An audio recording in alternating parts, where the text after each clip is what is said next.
Here we are, folks. So my lovely day started and I decided to rewatch this Lighthouse and decided to analyze. Then we have my Swifty way try on the analyzing of Lighthouse. If you haven't watched it, then what you are doing, man? Just watch it and why are you even in this world? Go check it out. So if you are here and have already watched it, Whatever, can I walk away? Oh yeah. Can still see your face, so tell me what to do, cause I can't find a way.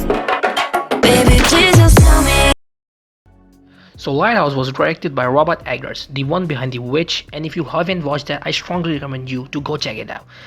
So the film begins with a guy who ventures to the lighthouse to complete his work quota for 4 weeks. On the lighthouse, he is supervised by the guy who is older than him.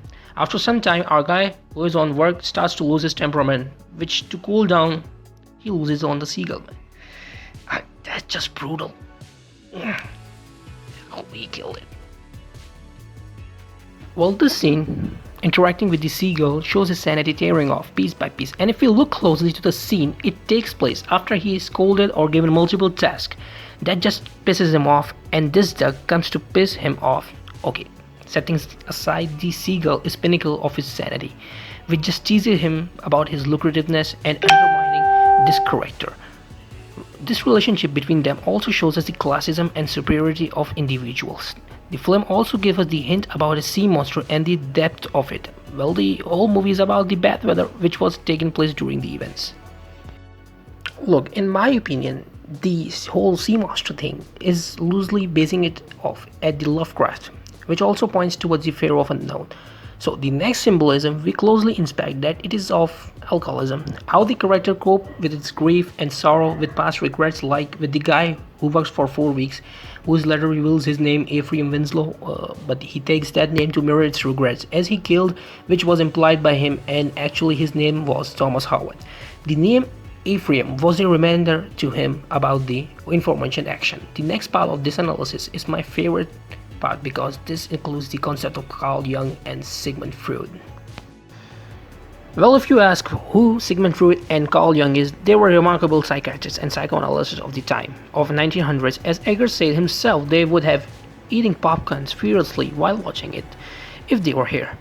Because this movie uses the audible complex, and our characters, Winslow and especially Thomas Wake, encapsulates this towards the old man and the father-son relationship and all that thing.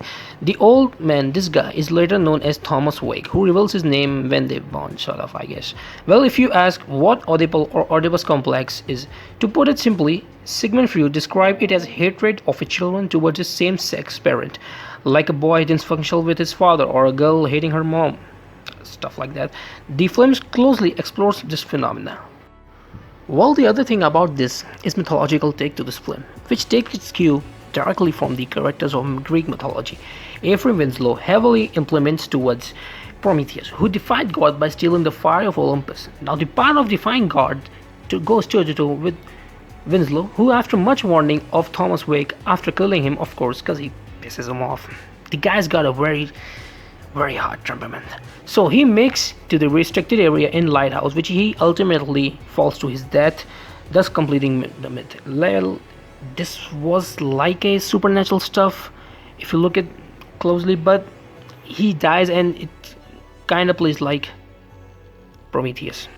Well, Prometheus got same things in the mythology, and Winslow kind of takes its cue because same thing, the Prometheus also steals the fire and gets what he wants. The result of that, the same thing happens to Winslow. So after this, we have Thomas Wake. Well, he mirrors Proteus, the god who tells prophecy and is a servant of god Poseidon. The character also looks like a god, beard growing all over him because he was modeled like that. And we can say him that the whole classism thing, that he is bigger than just closely targets towards Proteus.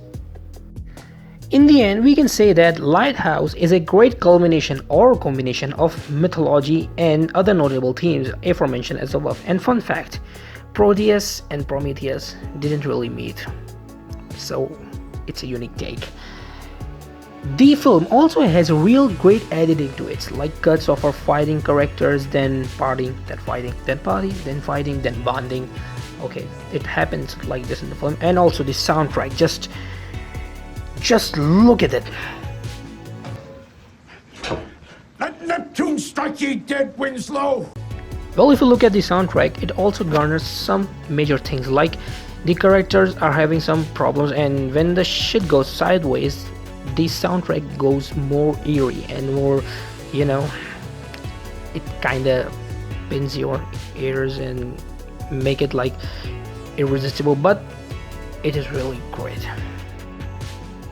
Well, if you look at the overall format, which is 4:3 and black and white, it also adds to the brooding sense of humor, and there are quite many humor things in this film, and also implements towards the degrading psyche and troubled one.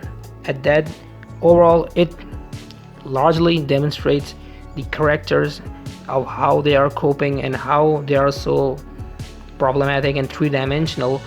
This is a great take, and we haven't seen it for a long time. So well, if you like this video and enjoyed it, so subscribe, click the like button, hit share, and do let me know if I missed anything and what are your thoughts about this film. So I'm out.